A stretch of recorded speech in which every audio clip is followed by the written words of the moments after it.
This is a subject I definitely want to hit because this is something my friends and I was talking about years ago watching Dragon Ball.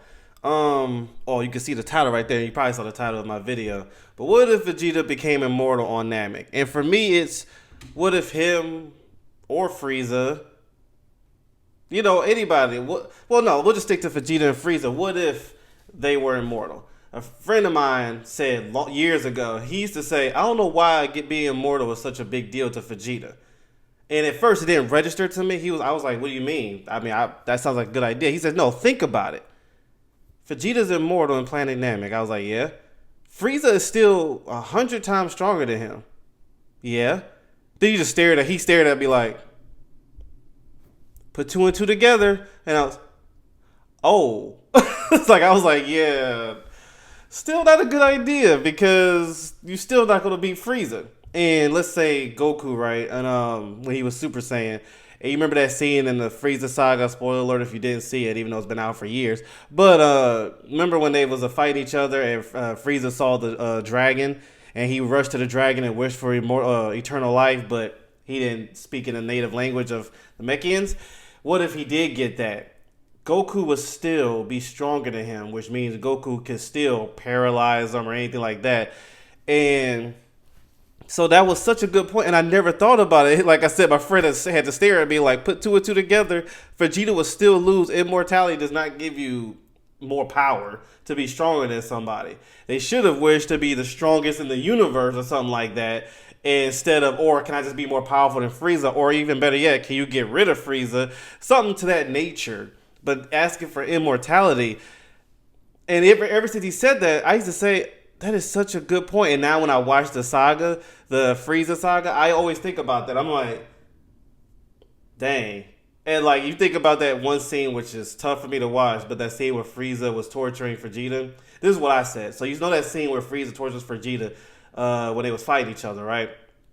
Imagine if Vegeta had immortality. Frieza, all he would do is give him the Shinnok treatment. If you play Mortal Kombat, the story modes, you know who Shinnok is. For those who did, let me just give it to you. let me let you know what that means. The Shinnok treatment is basically like taking the head off and just placing it somewhere to where you can have Vegeta tortured for life. That's all Frieza would do. Is give him the Shinnok treatment to where it's like, oh, okay, I can't kill you. Well, you can't beat me. So what I'm gonna do is to have you be tortured for eternity. That's all that would happen.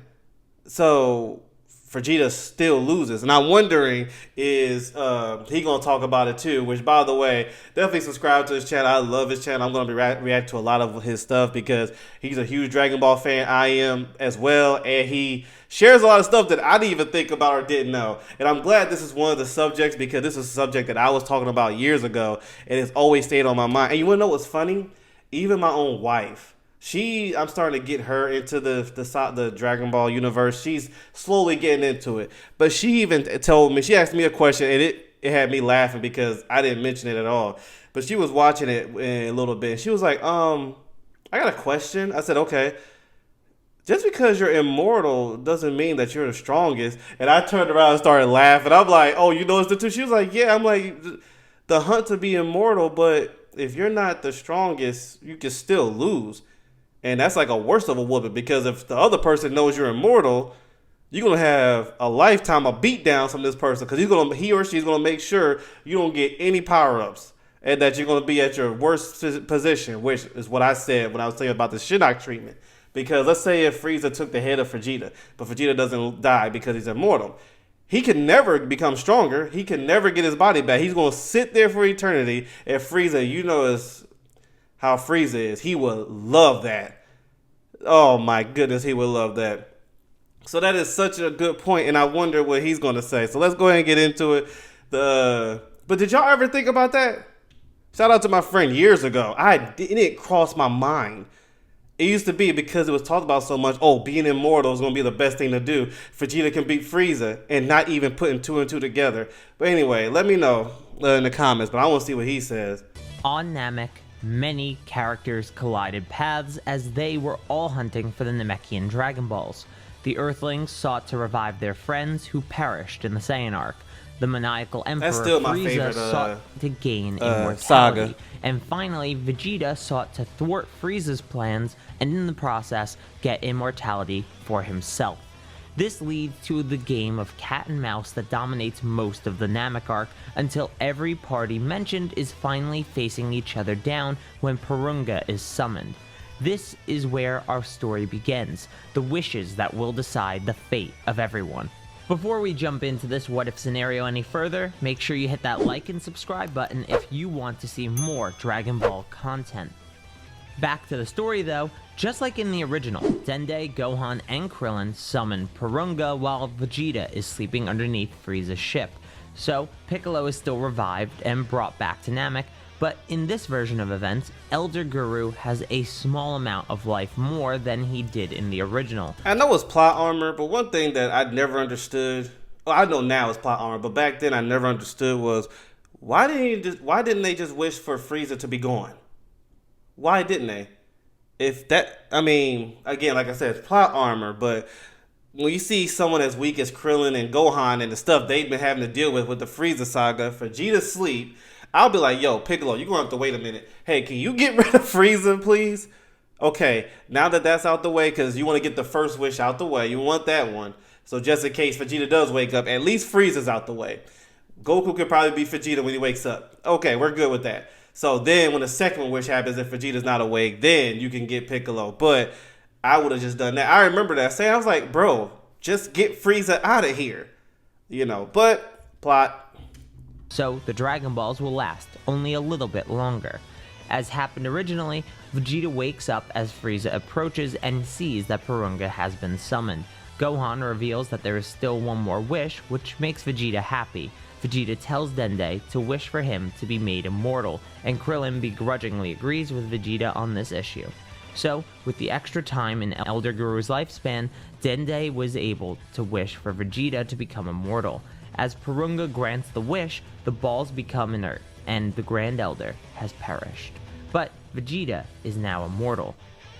Just in time, too, because Frieza has arrived at the scene of the wish. Enraged by what happened under his nose, Frieza readies himself for battle. As happened originally, Frieza in his first form tests his power against Vegeta, and Vegeta is confident that he can take on Frieza's I was excited for that battle too. I did not know Frieza could transform, so right then and there, he does. I was like, oh, Frieza Vegeta might actually and win. Fear enters the heart of Vegeta, who realizes he severely underestimated Frieza and overestimated himself.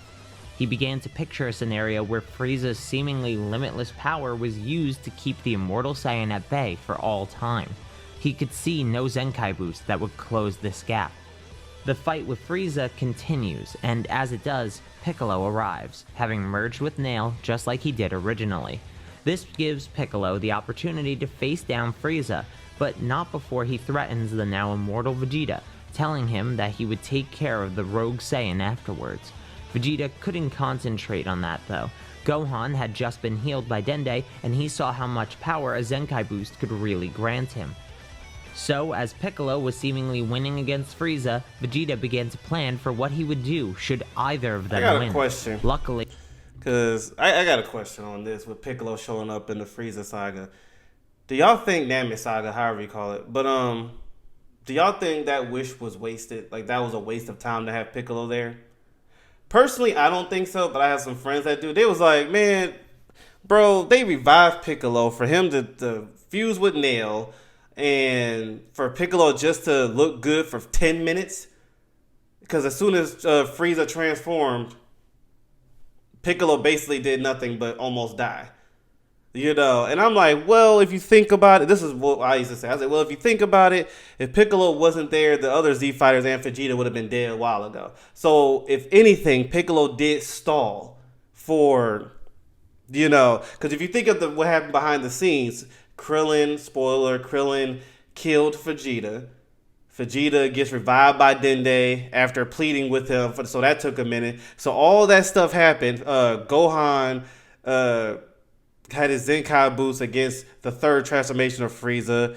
A lot happened behind the scenes when Piccolo was fighting Frieza. Even when Piccolo was getting wasted by Frieza when he got his third transformation. So I always said it wasn't a waste, But I ain't gonna front, I was disappointed because I wanted Piccolo to get more shine.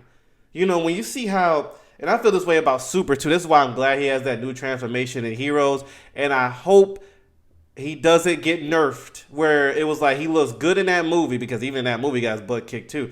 But it doesn't make it to where now that he's transformed, he still looks like he's in the back burner. Hopefully Gohan in Beast form and Piccolo in Orange form, they get more shine in the series, in the future series. I hope so, because one thing that I didn't like, well, I always loved Piccolo. Like in Dragon Ball, Garlic Jr., like before all the Frieza saga, he was one of the big time characters.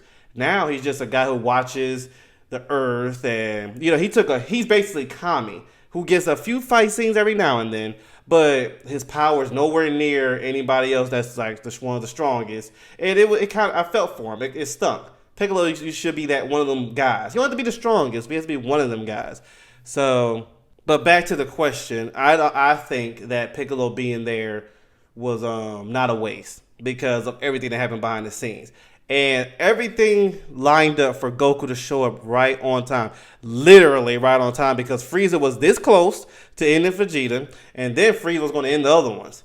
Goku showed up at the right time. If everything else before then didn't happen, Goku wouldn't have been there on time. I don't even think Frieza didn't know Goku was in there, so Goku would have survived, but when he woke up, Frieza probably would have been gone.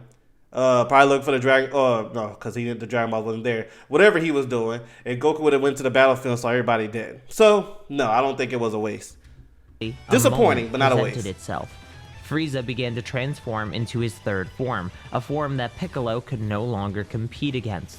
This means that they would need someone else to help them win this fight.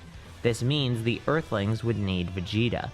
As he did in the original, Vegeta gets Krillin to blast a hole in him, but there's no need to convince Dende this time around. The hole in Vegeta's torso is filled with a mysterious smoke, and Vegeta himself is almost instantly restored from the verge of death. As was implied in the future Trunks arc of Dragon Ball Super, Zenkai boosts can still occur even if you're immortal, and thus Vegeta would still get stronger from his brush with death. In essence, immortality in Dragon Ball is just advanced healing. It's not that you don't get injured or you don't feel pain. As was shown by Zamasu's immortality, he just heals from injuries extremely quickly. All things here point to Zenkai boosts being completely compatible with Dragon Ball based immortality. And it still this is where we end the connection between the original story and this one. Just like the original, Frieza is in his final form and is facing down Vegeta, Piccolo, Gohan, and Krillin. Vegeta instantly charges in, robbing Frieza the opportunity to kill Dende. Vegeta is still at the same strength he was when he originally fought Final Form Frieza. Useless. However, the minute Frieza starts his counterattack is the minute Vegeta begins to turn the tide of battle. Every one of Frieza's attacks is meant to be torturous, slowly bringing you closer and closer to the point of death until he eventually kills you. This means that Vegeta is surviving more and more life-threatening attacks as Frieza's fighting style slowly ramps up. This would be perfect if the fight was exactly the way it was in the original, but it wasn't. Frieza was catching on to what is happening. So, you made yourself immortal with the Dragon Balls. But yeah, Frieza would have caught on. It seems that if I try to damage you, I only make you stronger. We can't have that. Yeah, because Frieza, even like if that plan was working for a little bit, if Frieza was toying around and he didn't know about Vegeta, the situation, the gap was so big between, like, in power between the two, that even when Frieza catches on, Vegeta still has this much. Like, he probably upgraded like this. He still had a long way to catch up. So. And, Frieza wasn't even at maximum at that point either, so it wouldn't even matter. Frieza then used his key telekinesis to create a prison for Vegeta. Two mountains slammed against the Saiyan, just barely keeping him at bay. As he does, Goku arrives to face down Frieza. Their fight does happen the way it did originally, since an imprisoned Vegeta may as well be dead. But that distinction will be very important shortly. As the fight between Goku and Frieza continues, it's clear that Frieza has a power advantage. However, Frieza needs to try a bit harder when Goku starts to incorporate the Kaioken into this fight. Because of the power exertion required to keep up with Kaioken times 10 Goku, Frieza had lost his hold on Vegeta's rock prison. This freed the Saiyan from his confinement, allowing him to rejoin the battle. Fighting together after being enemies only weeks prior, Goku still and wouldn't Vegeta do anything, fought though. for the Frieza Saiyan still has the race advantage. for the shared history, even if Goku didn't fully know it. As the fight went on, though, Vegeta was beginning to outpace even Kaioken times 20 Goku, slowly pushing to further and further heights until his power was even beyond Frieza's as well. Would it happen that fast, though? I mean, I guess, like, when you think of when he was showing Super and how quick Zamasu... Yeah, I mean, because that sounds like a good... Like, that sounds good, but I was just wondering, time-wise, would it... Like, I know what happened with Super, like he said. I guess so. I guess it would work. But I think Frieza would have, before Vegeta got there, would have just taken the head off of Vegeta. Because he was still faster than Vegeta and stronger than both of them. So Frieza would have done something to push Goku back. And then took Vegeta so that way, he can't move without that. Like I call it the Shinnok treatment. I think that's what, in my opinion, knowing how smart Frieza is and ruthless he is, he would have done something like that. I don't think he would have let that happen. But that's just me. This is what he was waiting for. With power this great, Vegeta had to be a Super Saiyan, right? That's what he thought at least. Though we know he was simply growing stronger in base form, unaware of what a Super Saiyan truly was. Goku was violently ejected from the battle, severely wounded as he was, but luckily Dende is still alive and able to heal Goku, and grant him even more power by doing so. But it wasn't enough. Goku, Piccolo, Krillin, Gohan, and Dende could only stand back and watch in astonishment, barely able to keep up with the movement of the two beings in front of them. I still believe Frieza would outsmart Vegeta. Piccolo realized that they had to leave, now. Goku didn't want to, believing better of Vegeta, but Piccolo insisted they leave right now. Goku gave in to Piccolo's demands, and they all fly towards Bulma to take her with them to Goku's ship. But Piccolo didn't know that Vegeta can sense energy now. "It seems I have other business to tend to, Frieza, so I'll have to cut this short. Die by the hands of a Saiyan prince." With that, Vegeta kills Frieza once and for all, quickly turning his attention towards the escaping Z-Fighters. He blitzes towards them at full speed and cuts them off from escape. I don't know, because of what I just said earlier. I don't want to repeat it and make the video longer. But two, knowing how much it meant to take Frieza down, I don't think Vegeta would have ended it that quickly on Frieza just to get Goku and them back. He knows where they live. I think he would have went back to Goku eventually and said, "I'll get you." But Frieza meant taking out Frieza and making him pay, as much as he said that a lot, was Vegeta's #1 objective over Goku. So I don't know if he would have ended it that quickly. And two, I still stick to what I said. I don't see Frieza not having an idea before Vegeta even gets to that power. No, it's just something in me is like, I don't think Frieza would have let that happen. And then two, when he had him in the telekinesis hold, I think Frieza would have immobilized him, from the neck down. He would have removed that. So that's just me. I could be wrong, but I'm just thinking of it's happened in other scenarios and other franchises and stuff, to where, like, I just gave Mortal Kombat, for example, but because that's what happened with Shinnok in MKX, and then MK11 we saw what happened. He was alive because I think he was immortal. Like, he was alive, he was there, but that's why Raiden was talking to him, but it was just his head. So I think that's what, I don't know. That's just me, but I could be wrong. Vegeta this stuff is all speculation. I could be wrong, but I'm fine with that. This was a temporary and tenuous pact at best, and now that Frieza had been defeated and he surpassed Frieza, he has no other use for them. Goku tries to tell Vegeta to stop, but before he can, a blast is sent through Gohan. Piccolo and Krillin couldn't even see the attack at all, and Goku could only watch in horror as it happened.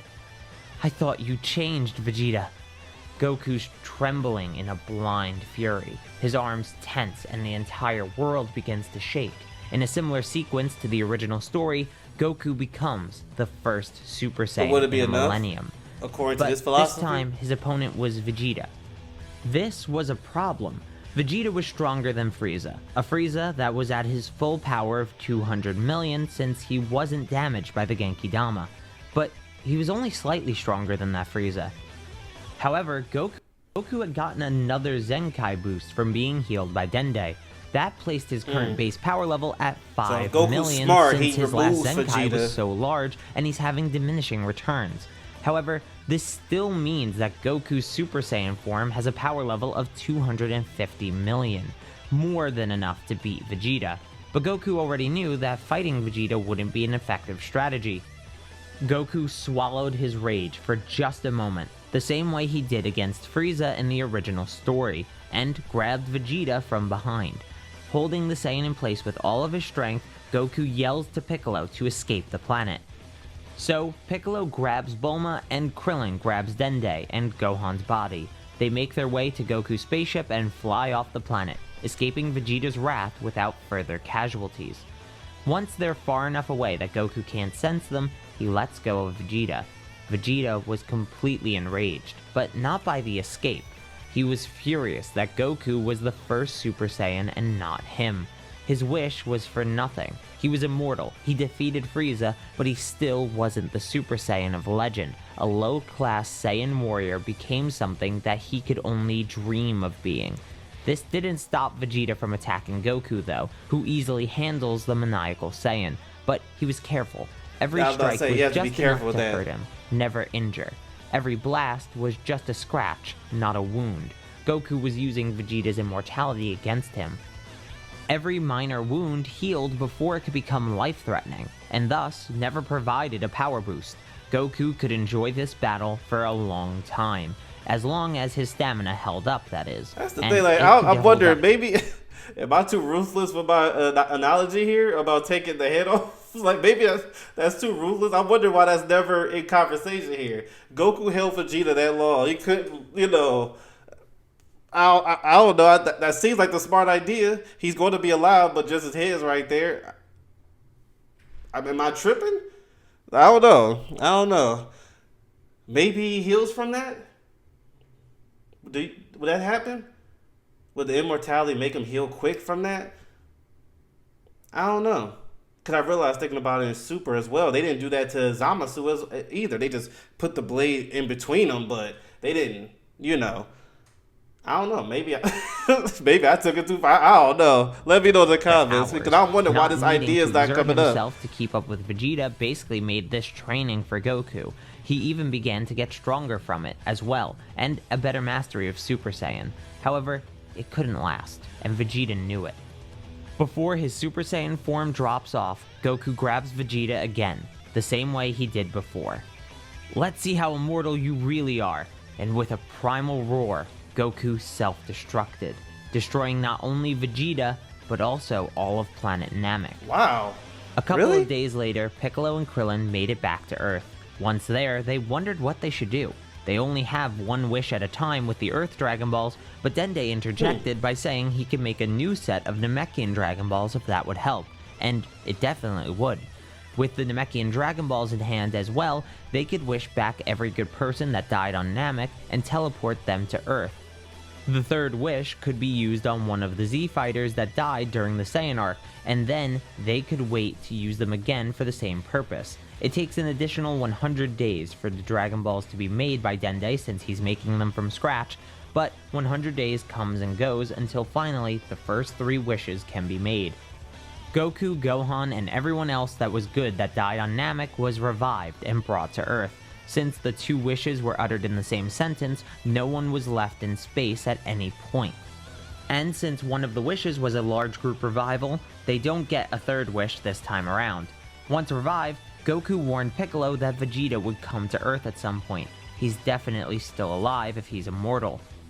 Right now, the rogue Saiyan was floating through space, dying and reviving in an endless loop due to lack of oxygen. They would need to prepare for the day he might arrive. There was of course a 3-month wait before they could use Dende's Dragon Balls again, and during that time the Dragon Clan met with Kami.